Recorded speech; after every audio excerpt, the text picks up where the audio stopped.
Je dois premièrement remercier grandement le Seigneur qui a permis que nous soyons là ce matin et que nous puissions partager ensemble sa parole. N'eût été lui à l'origine de toutes ces choses, on ne serait pas là pour prêcher la parole. Et pour cela, nous lui rendons gloire, nous lui rendons aussi l'honneur. Et je remercie aussi le pasteur Marcelo qui a pensé, dès mon passage à Kinshasa, m'inviter pour qu'en ce jour, je puisse prêcher la parole au milieu de vous. Et c'est pour moi un grand privilège et un honneur de parler de la part du Seigneur parmi les saints du Seigneur. Que Dieu vous bénisse. Et vous, peuple de Dieu qui êtes là, que Dieu vous bénisse, parce que sans vous, comme le pasteur l'a dit, on ne peut pas prêcher la parole ici. Que Dieu vous bénisse. Alors, il m'a été demandé de parler sur le thème qui est là, l'attachement à Jésus-Christ, l'attachement à Dieu. Et ça, c'est le thème que je vais essayer de partager avec vous. Je sais que plusieurs orateurs sont passés, d'autres passeront et parleront peut-être de la même manière, mais j'aimerais apporter une petite contribution à ce grand travail, à ce laborieux travail que vous faites ici.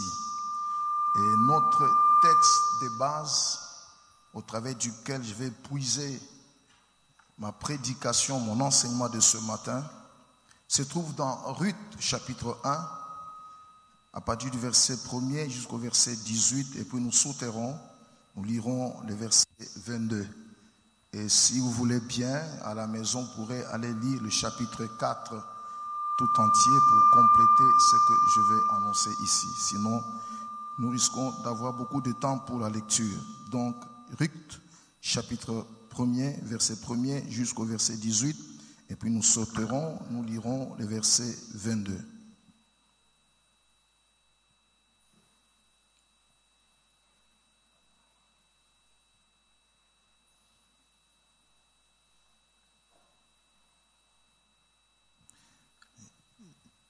Je vais lire la parole. Du temps des juges, c'est bon. Du temps des juges, il y eut une famine dans le pays. Un homme de Bethléem de Juda partit avec sa femme et ses 2 fils pour faire un séjour dans le pays des Moab. Le nom de cet homme était Elimelech, celui de sa femme Naomi, et ses 2 fils s'appelaient Machlon et Kiljon. Ils étaient Éphrasiens de Bethléem de Juda. Arrivés au pays des Moab, ils y fixèrent leur demeure. Elimelech, mari de Naomi, mourut. Elle resta avec ses 2 fils. Ils prirent des femmes moabites, dont l'une se nomma Orpa et l'autre Ruth. Et ils habitèrent là environ 10 ans. Machlon et Kiljon moururent aussi, tous les 2. Et Naomi resta privée de ses 2 fils et de son mari. Puis elle se leva, elle et ses belles-filles, afin de quitter le pays des Moab, car elle apprit au pays des Moab que l'Éternel avait visité son peuple et lui avait donné du pain. Quelqu'un dit Amen. Les problèmes peuvent arriver, le manquement peut arriver, mais Dieu finit toujours par nous visiter encore. C'est ce qui s'est passé ici. Elle sortit du lieu qu'elle habitait accompagnée de 2 belles filles et elle se mit en route pour retourner dans le pays de Juda. Naomi dit alors à ses 2 belles filles, allez retourner chacune à la maison de sa mère, que l'Éternel use de bonté envers vous, comme vous l'avez fait envers ceux qui sont morts et envers moi. Que l'Éternel vous fasse trouver à chacune du repos dans la maison d'un mari. Et elle les baisa, elles élevèrent la voix et pleurèrent. Et elles lui dirent, non, nous irons avec toi vers ton peuple. Naomi dit, retournez mes filles. Pourquoi viendrez-vous avec moi? Ai-je encore dans mon sein des fils qui puissent devenir vos maris?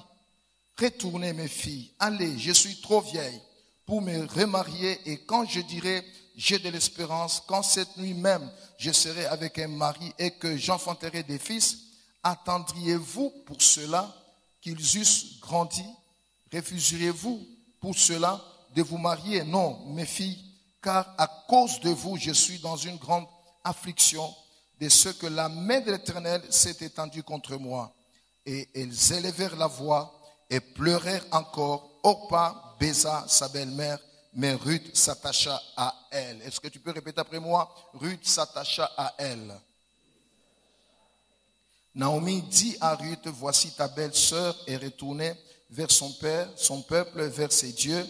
Retourne comme ta belle-sœur. Ruth répondit, ne me presse pas de te laisser, de retourner loin de toi. Où tu iras, j'irai. Où tu demeureras, je demeurerai. Ton peuple sera mon peuple et ton Dieu sera mon Dieu. Où tu mourras, je mourrai et j'y serai enterré.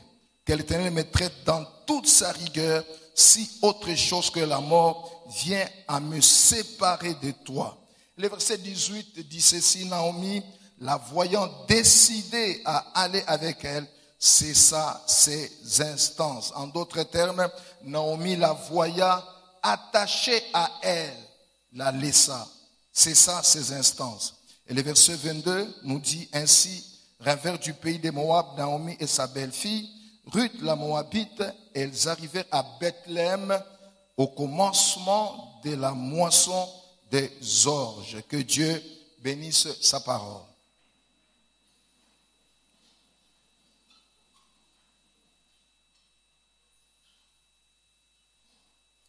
C'est vraiment une belle histoire de la Bible que nous trouvons dans l'Ancien Testament.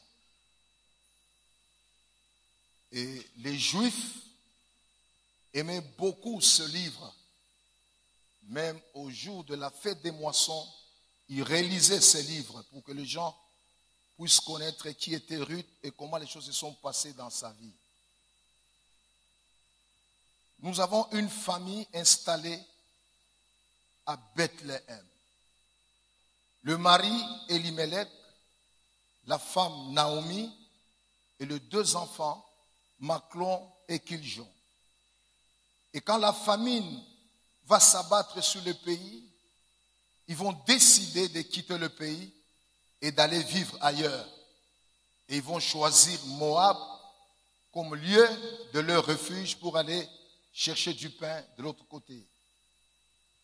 Arrivés à Moab, la Bible nous relate que Dieu a commencé à leur parler d'une manière prophétique, leur donner des signes. Parce qu'il y a des fois où Dieu nous parle par des actes durs, mais il y a des fois où Dieu aussi nous parle par des actes de bonté. Et c'est sa façon de parler. Dieu a commencé tout d'abord par des actes de bonté. Dieu va visiter Bethléem pour que ces derniers puissent être conscients qu'il faut retourner là où il y avait la famine. Maintenant, Dieu a visité. Mais Dieu a constaté qu'il y avait encore une indifférence. Et c'est comme ça que Dieu va passer aux actes durs. Il va prendre Elimelech qui était le chef de la famille. Il va le tuer. Il va partir. Et croyant, attendant que Naomi, ainsi que ses deux filles, ou plutôt ces deux jeunes gens, vont comprendre le message de Dieu et retourner au pays à leur lieu de destinée. Mais malheureusement, ils n'ont pas compris. Dieu ne s'était pas arrêté là.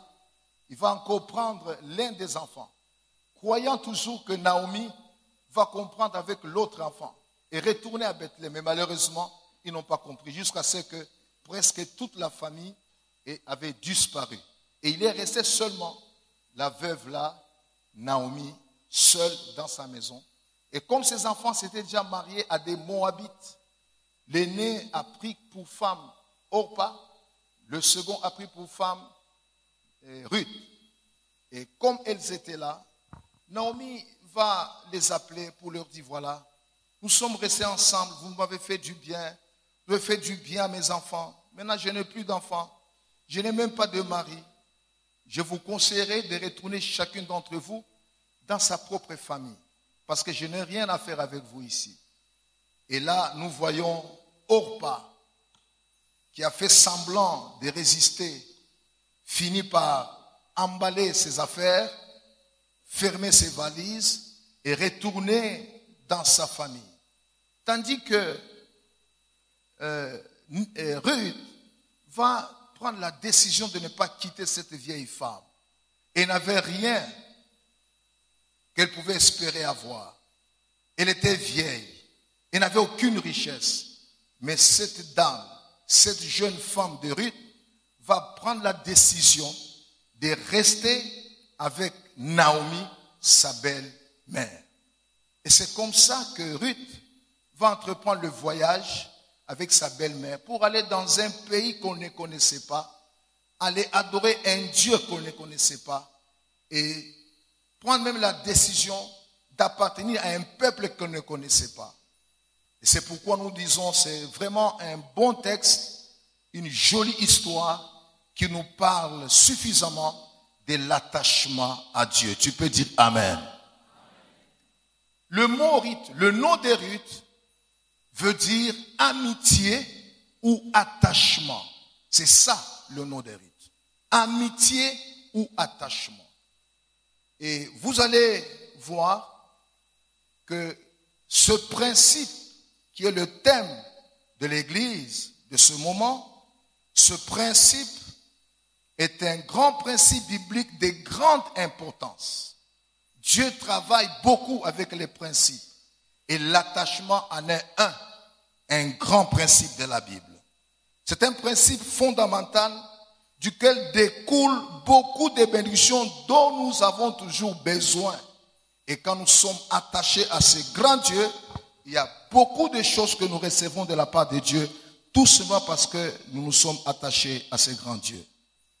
Même notre destinée en tant que fils et fille du royaume tire sa force et sa raison d'être dans notre attachement à Dieu. Et c'est pourquoi Jésus va dire en Jean chapitre 15, « Demeurez en moi et je demeurerai en vous, comme le sarment ne peut de lui-même porter du fruit s'il ne demeure attaché au cep. Ainsi, vous ne le pouvez non plus.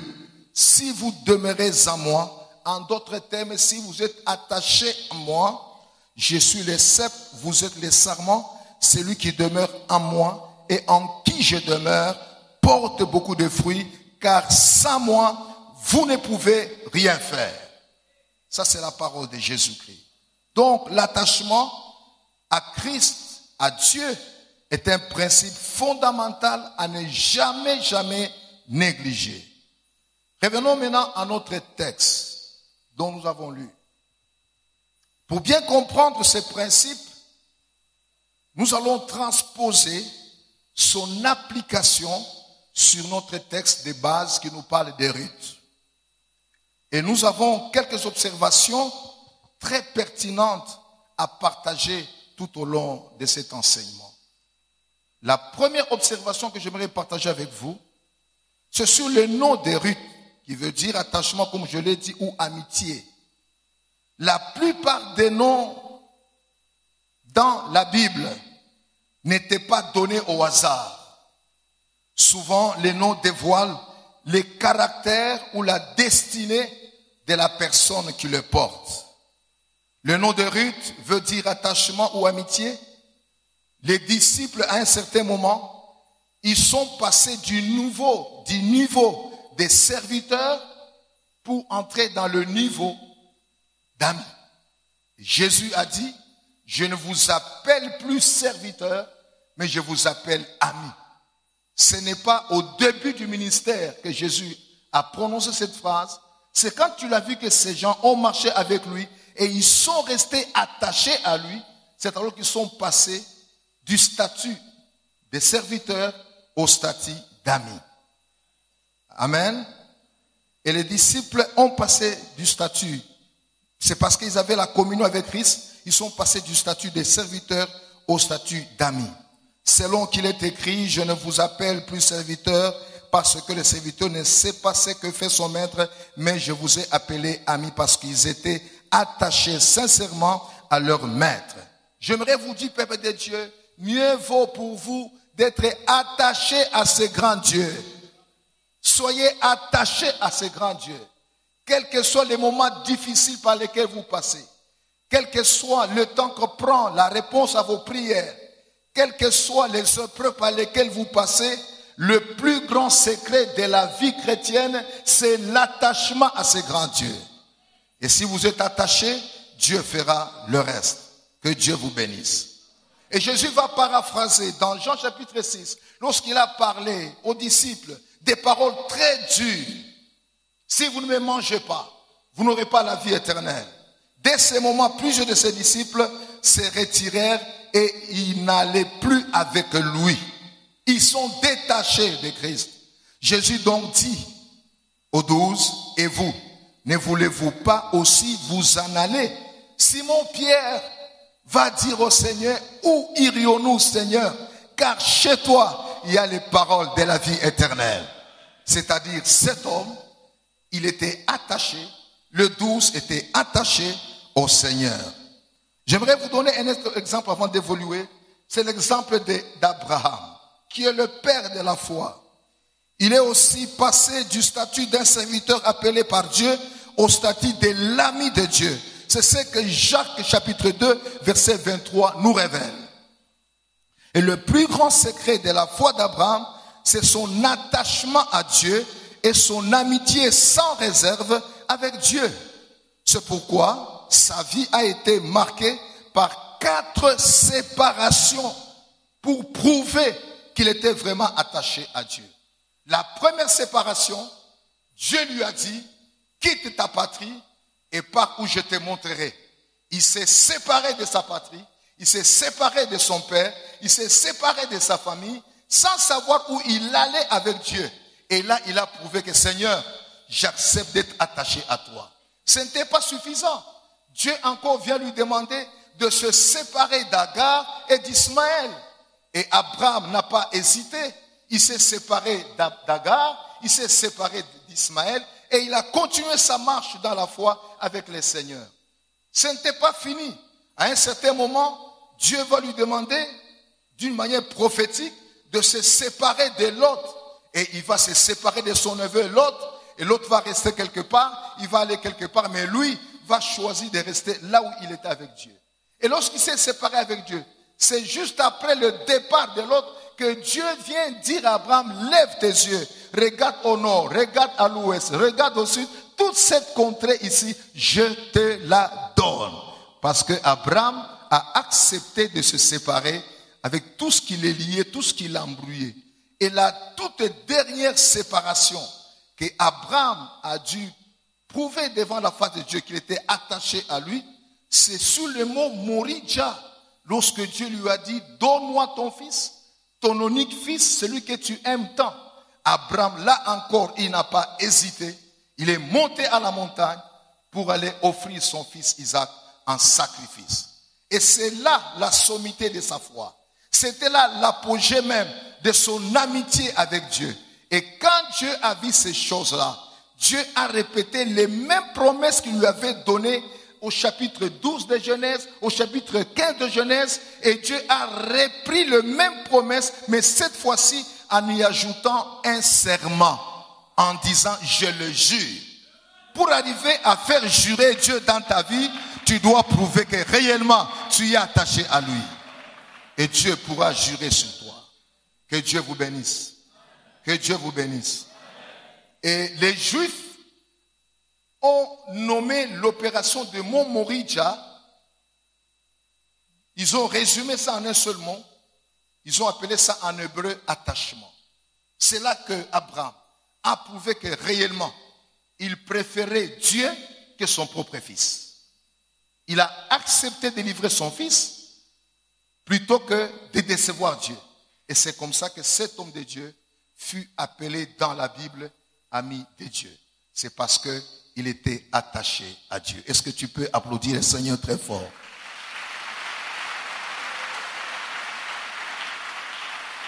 Et moi je pense quand Abraham montait de l'autre côté sur la montagne, les béliers aussi montaient de l'autre côté sans être vus par personne.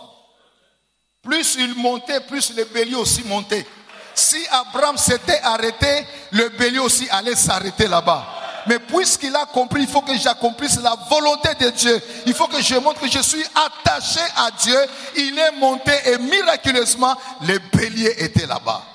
Et imaginez-vous, c'était presque en face du mont Golgotha. Ce sont ces choses-là qui vont se passer plus tard sur le mont Golgotha. Parce que cette fois-là, Abraham, il élève sa main pour égorger son fils. L'ange descend, il reprend sa main, il dit ne fais pas ça, regarde le bélier est là. Et le couteau d'Abraham est resté en l'air pendant des années et des années. Et ça cherchait quelqu'un sur qui le couteau va tomber. Ce n'était pas les béliers, non. Il cherchait quelqu'un d'autre. Et il y a 2000 ans, Dieu s'est trouvé un véritable bélier. C'était Jésus-Christ qui était là à Golgotha. Et le couteau de Dieu fut lâché là-bas. Et Jésus a dit, tout est accompli. Parce que Dieu s'est trouvé un bélier. Et tout ça, ça montre l'attachement. Même Jésus-Christ, en mourant à la croix, il a montré son attachement à son Père. C'est pourquoi, peuple de Dieu, nous n'avons aucune raison d'échouer. Parce que le principe de l'attachement peut tout nous donner dans nos vies. Est-ce que tu peux applaudir très fort? Tu peux applaudir très fort. C'est ta façon d'applaudir qui m'étonne. C'est ta façon de dire Amen qui m'étonne. Est-ce que tu peux applaudir très fort? Tu peux applaudir très fort. Bien-aimé, sache que pour mériter d'un nouveau statut de la part de Dieu, pour mériter d'un nouveau statut de la part de Christ, il y a toujours un sacrifice à faire. Toujours. Il y a toujours un prix à payer. Il y a des choses à abandonner. Il y a des choses à perdre pour gagner Christ. Il y a des choses à considérer comme étant de la boue pour gagner totalement Christ. Et si on ne connaît pas ces choses, on ne fait pas ces choses, on n'avancera pas dans les choses de Dieu. Il faut des sacrifices. Il faut des séparations. Que Dieu vous bénisse. J'ai dit que Dieu vous bénisse. Dieu, quand il m'a appelé, c'était pendant des moments très difficiles de ma vie. J'ai passé un moment très difficile avec mon épouse, avec mon unique enfant que j'avais à l'époque. Après un temps, nous allons donner notre vie au Seigneur. Et quand le Seigneur va entrer dans notre vie, il va commencer à nous bénir petit à petit. Et moi, j'avais besoin du travail. Et Dieu, miraculeusement, il va me donner du travail. Je l'ai eu sans écrire à l'entreprise. Moi, j'étais à l'église en train de travailler pour la construction. J'étais trop jeune. Et là, nous sommes en 1981. J'étais là en train de travailler. Et le pasteur avait fait un appel le dimanche matin. Est-ce qu'il y a des jeunes qui peuvent venir me rejoindre demain matin pour que nous puissions travailler afin d'agrandir l'église? Il n'y avait aucun jeune. Et comme j'étais là, j'ai dit, moi je suis chômeur, je n'ai pas du travail. C'est déjà un travail que Dieu me donne. Et c'est comme ça que je suis allé le lundi matin. Et j'ai fabriqué ma première brique. J'ai fabriqué ma deuxième brique. Et j'ai fabriqué ma troisième brique. Et j'ai entendu quelqu'un, à l'entrée de l'église, m'appeler. Et quand il m'a appelé par mon nom, il a demandé au pasteur. Le pasteur m'a libéré. Il m'a dit, on te cherche rapidement par ton épouse. Rentre vite à la maison. Il y a un message pour toi. Et quand je suis rentré à la maison, j'ai trouvé le message. Mon épouse m'a dit, il y a une entreprise en ville qui te cherche pour t'embaucher. C'est quelle entreprise? Quand il m'a cité l'entreprise, je n'avais jamais écrit dans cette entreprise-là. Dieu a fait des choses miraculeusement. Et je suis allé dans l'entreprise, j'ai trouvé le directeur qui était là, c'était un Belge. Il m'a fait l'interview et après quoi? Moi, je pensais que c'était fini. Il m'a pris à la main, il m'a montré un bureau, il m'a dit, voilà, c'est ici où tu vas commencer à travailler et tu peux commencer maintenant. Mon épouse attendait que je revienne à la maison vers 11h. Mais je suis rentré à la maison comme tous les hommes qui se respectent vers 18 heures. Et quelques temps après, la vie a changé. Tout a changé. Dieu nous a bénis. Et j'avais un gros salaire. Je vous dis franchement, un gros salaire. Quand je l'ai eu à la fin du mois, j'ai appelé mon épouse dans la chambre. J'ai dit non, Dieu est bon. Après 3 ans de chômage, je regarde ce que Dieu veut nous donner comme argent. J'ai pris l'argent, je l'ai éparpillé sur mon lit dans la chambre. J'étais trop jeune, je suis monté dessus. Et j'ai commencé à sauter sur l'argent. Il dit, comme tu m'avais piétiné pendant longtemps, moi aussi aujourd'hui, je te piétine au nom de Jésus. Et j'ai sauté sur l'argent. J'ai piétiné l'argent. Et j'ai pris tout mon salaire, je l'ai amené à l'église. J'ai dit à mon pasteur, c'est un vœu que j'avais fait à Dieu, que si tu me donnes du travail, je vais te donner tout mon premier salaire. Le pasteur était étonné, il voulait prendre seulement la dîme. Non, ne prends même pas la dîme. Prends tout. Ça, c'est mon engagement. Mon épouse me pose la question, tu as tout donné. Maintenant, comment est-ce qu'on va vivre? J'ai dit, mais pendant 3 ans, comment tu as vécu? Et c'est comme ça que 3 mois après, Dieu va nous bénir en au sein de l'entreprise. J'ai trouvé de vieilles personnes, plus que moi, des grandes personnes, et qui avaient de l'ancienneté. 3 mois après, le patron m'appelle dans son bureau. Il me dit, je sens en moi que je te prenne pour que tu ailles à l'ICASI et que tu deviennes le responsable de l'entreprise à l'ICASI. 3 mois après. Et c'est comme ça que moi, je suis parti de Lubumbashi, où je suis né, où j'ai grandi, où j'ai étudié. Et je me suis retrouvé à l'ICASI parce que Dieu venait de nous bénir. Maintenant, j'ai dit à mon épouse, qu'allons-nous faire vis-à-vis de cette action que Dieu vient de faire? Nous nous sommes dit, il faut évangéliser la ville. Parce qu'il n'y a pas le réveil ici. Nous avions une petite groupe de prière dans ma maison familiale. Nous avons commencé à évangéliser les gens de la ville. Et c'est comme ça que notre ministère est né à l'ICASI. Et aujourd'hui, ce ministère est répandu dans le monde. En Occident, elle est là. En Afrique du Sud, elle est là. Elle est répandue. Au Congo, elle est presque partout. Mais c'est un ministère qui a commencé dans ma petite maison. Et je ne savais même pas où est-ce qu'on allait avec Dieu. Maintenant, écoutez-moi. Au bout de 8 ans, des vies aisées, de l'abondance que Dieu nous avait donnée, au bout de 8 ans, Dieu vient me dire, abandonne ce travail et reste maintenant à temps plein pour moi. Mon épouse m'appelle dans la chambre. Elle me dit, écoute, pense à la grandeur de la souffrance qu'on a eue avec toi. Si tu abandonnes, tu penses que... Mais c'est Dieu qui t'a donné ça. Pourquoi Dieu va te demander encore ça? J'ai dit, non. Je sens que je dois tout quitter pour rester seulement à temps plein pour le Seigneur. Et dans notre région, le premier à quitter le travail, c'était le pasteur Lukusa Louvong, le feu Lukusa. Et le deuxième, c'était moi. Et j'ai abandonné le travail.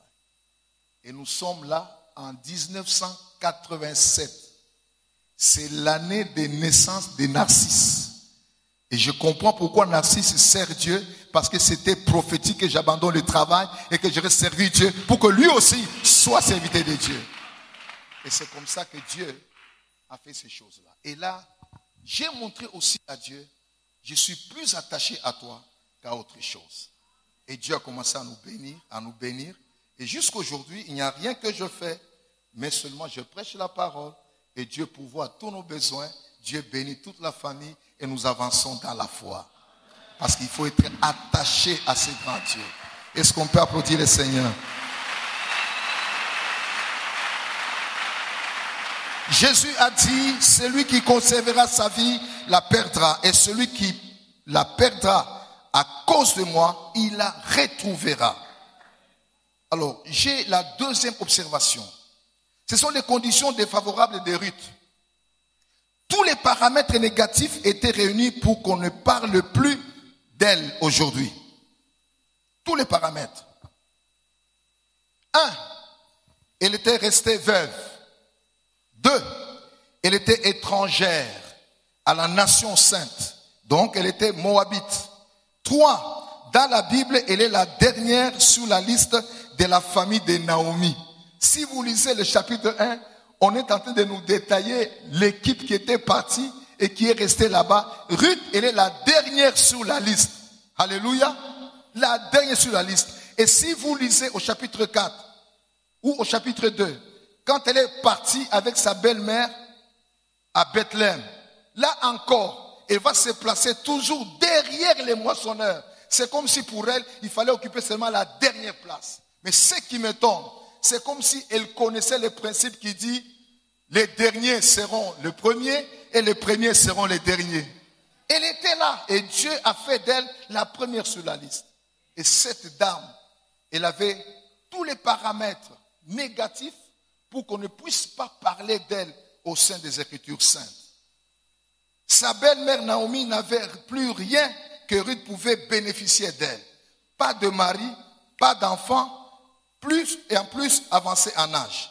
Et quand Naomi a demandé à ses deux belles filles de retourner chacune dans sa famille respective, Orpa s'est détachée de Naomi. Est-ce que tu peux répéter après moi? Orpa s'est détachée de Naomi. Aussitôt après, son histoire, n'oublie pas de dire amen, a été enterrée.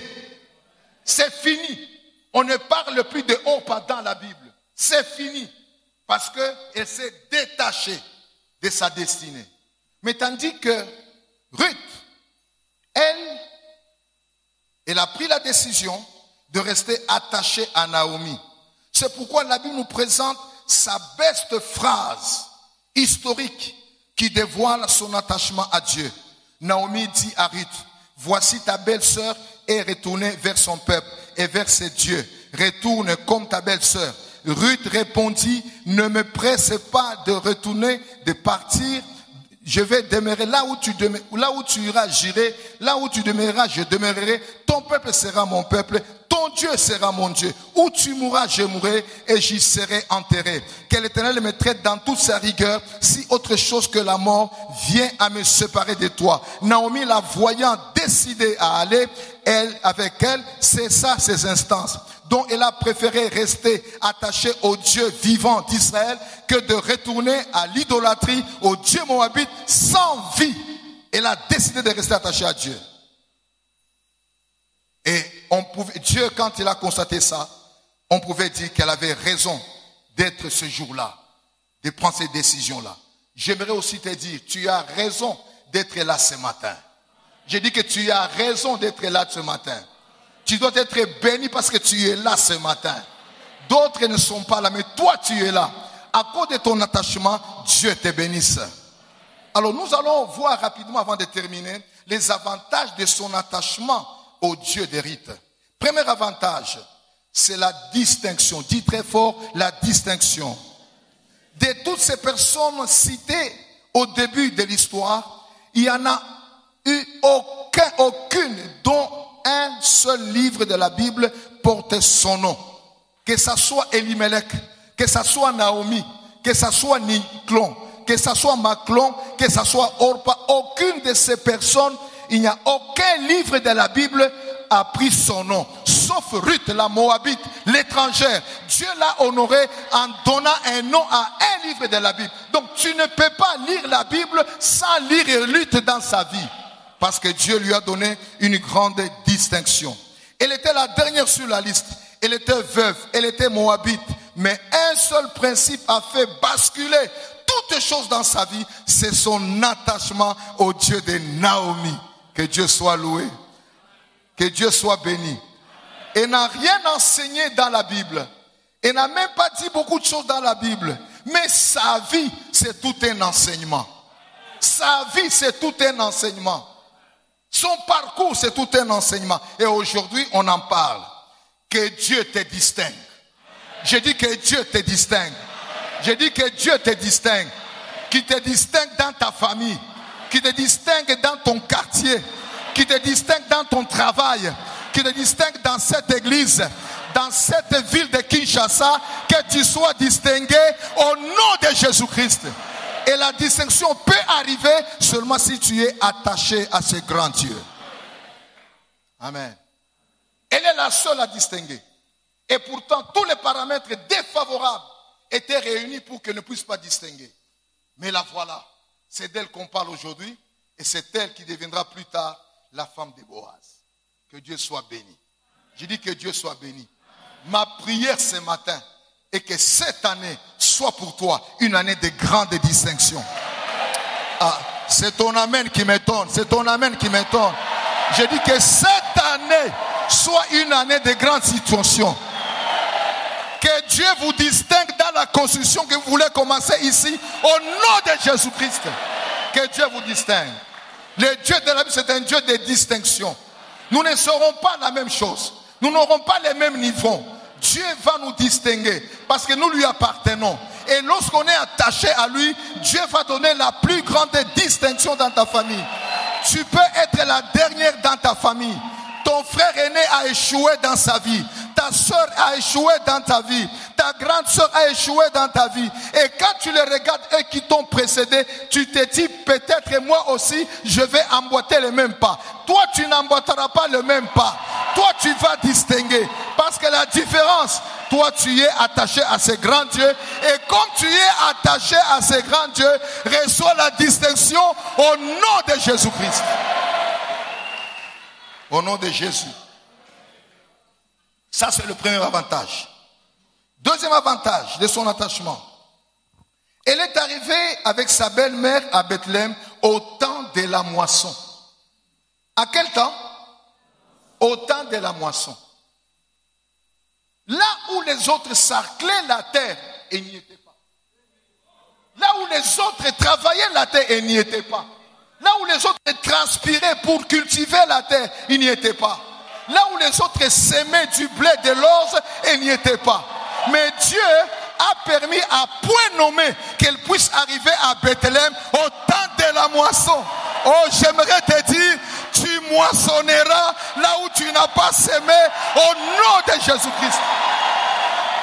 J'ai une prophétie pour toi, tu moissonneras là où tu n'as pas semé. Tu habiteras dans des maisons que tu n'as pas construites. Tu voyageras avec les billets que tu n'as pas payés. Oh, tu auras la bénédiction de Dieu sans que tu ne fasses aucun effort. Et c'est la raison pour laquelle, dans la Bible, Dieu nous fait comprendre avec ce principe d'attachement, on peut chercher, sans trouver, et puis on finit par trouver sans chercher.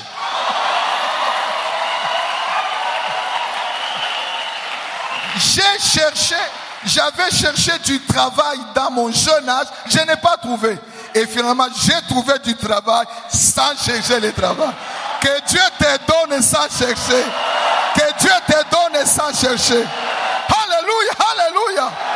Écoute-moi bien, ça ne sert à rien de te maquiller pour trouver un mari. Ça ne sert à rien de changer de perruque pour chercher un mari. Ça ne sert à rien de changer de plante pour trouver un mari. Ça ne sert à rien de changer même la démarche pour trouver un mari. Ça ne sert à rien de changer même la prononciation. Il est 14 heures. Ça ne sert à rien. Si Dieu veut te bénir, il va te bénir.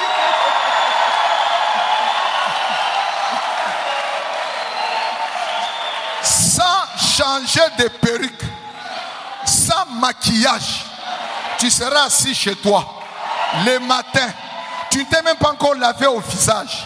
Et là où tu es assis, sans pagne nouveau, sans rien du tout, un mari passe et il tombe amoureux de toi. Tel que tu es là. Parce que toi, tu es attaché à Dieu. Tu es attaché à Dieu. Et lorsqu'on est attaché à Dieu, Dieu va nous donner sans chercher. Et c'est pourquoi il est écrit dans la Bible, cherchez premièrement, aidez-moi, cherchez premièrement le royaume des cieux et sa justice, et tout le reste vous sera donné par ceux.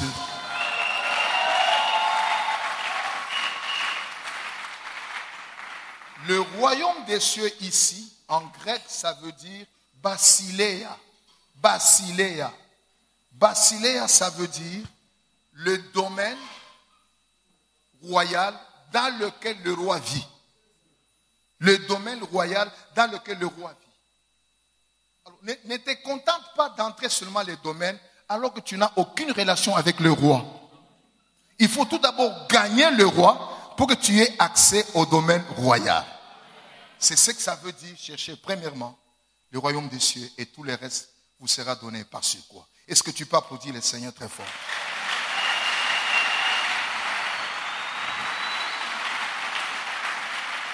Je suis en train de terminer.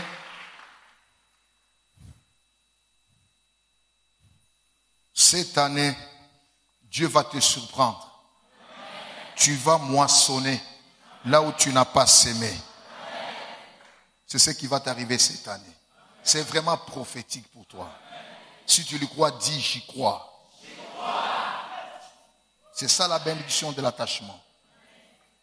Troisième avantage, et ça c'est très bon, tout le monde moissonnait l'orge et le blé.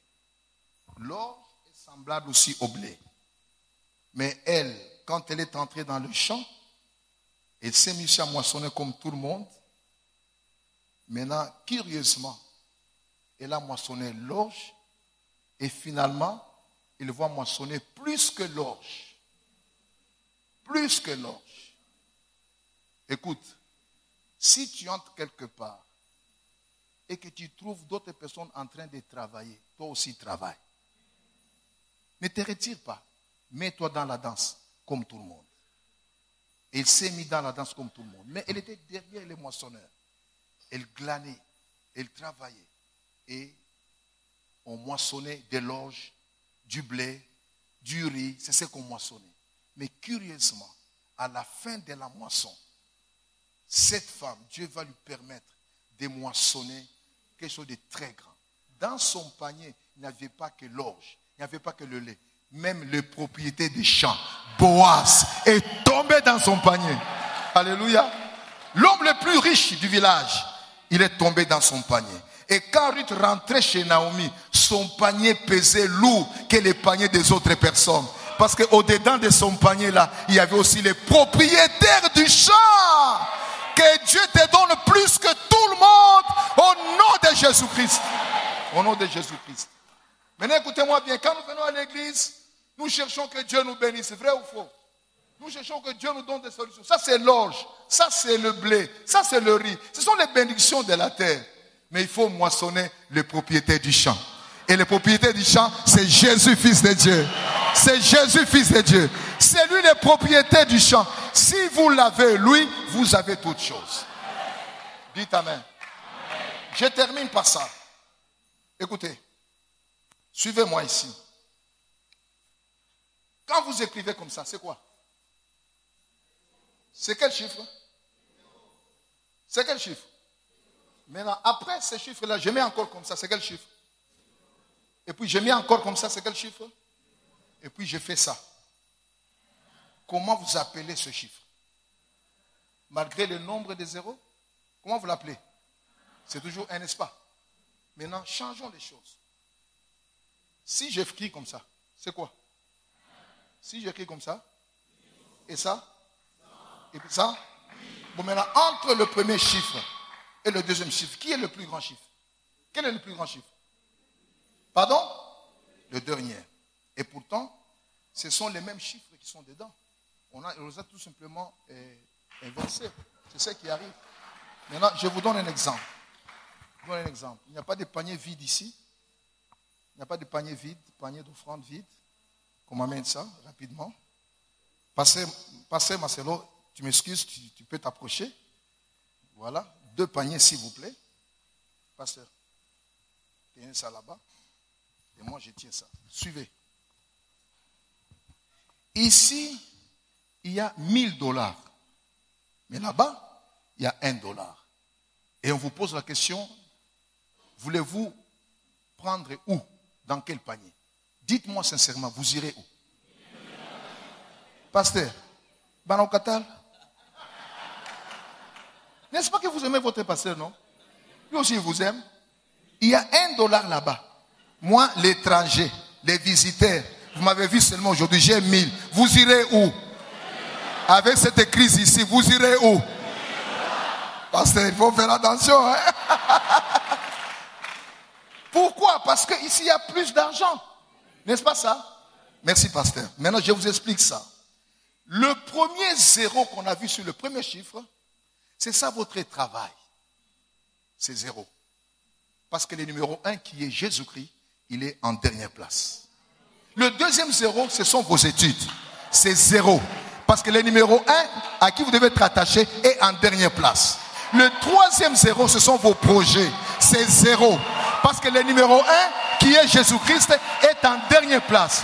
Maintenant, si vous prenez Jésus-Christ, le numéro 1, vous le placez devant, votre travail, ça prend de la valeur. Vos projets prennent de la valeur. Votre vie a un sens. Votre projet va réussir parce que le numéro 1 est maintenant au devant de toutes les choses. Avez-vous compris qu'il faut être attaché à celui-là? C'est l'essentiel. C'est le point de départ. Pour réussir en toutes choses, soyez attachés à ces grands dieux. Ça, c'est ma 38e année que je sers le Seigneur. J'ai regardé derrière moi, nous étions très nombreux, mais la plupart ont déjà abandonné. Ce n'était pas facile, mais j'ai regardé là, très loin. Dieu savait qu'un jour, je serai à Kinshasa et je vous parlerai de la parole de Dieu. Il ne fallait pas que j'abandonne la foi. Il ne fallait pas que je déçoive Dieu. Parce que Dieu a encore de grands projets avec moi. Restez attachés à Dieu. Restez attachés à Dieu. Prenez-le comme étant le premier dans votre vie. Et Moïse a compris ça. C'est pourquoi Dieu lui a donné une leçon fondamentale. Dieu lui dit, Moïse, tu veux voir ma gloire à moi? Entre dans les rochers. Entre dans le trou du rocher. Je passerai. Et puis je vais lâcher le trou. Et tu me verras des dos. Moïse dit, même le dos c'est toi Dieu. Je vais te voir. Il voulait le voir. Pourquoi Dieu a fait ça? Dieu ne voulait pas que Moïse le voie de face. Lui, il a dit, si quelqu'un me voit de face, il va mourir. Parce que sur le chemin du désert, il y aura des flèches de l'ennemi. Si toi tu passes devant moi, les flèches là vont t'atteindre et toi Moïse. Reste derrière, comme ça moi Dieu, je serai ton bouclier. Ton bouclier. Voilà, peuple de Dieu, le message que Dieu m'a donné ce matin à partager avec vous sur l'attachement à l'œuvre de Dieu et à Dieu lui-même. Que Dieu bénisse la parole. Que Dieu bénisse la parole. Que Dieu te bénisse là où tu es.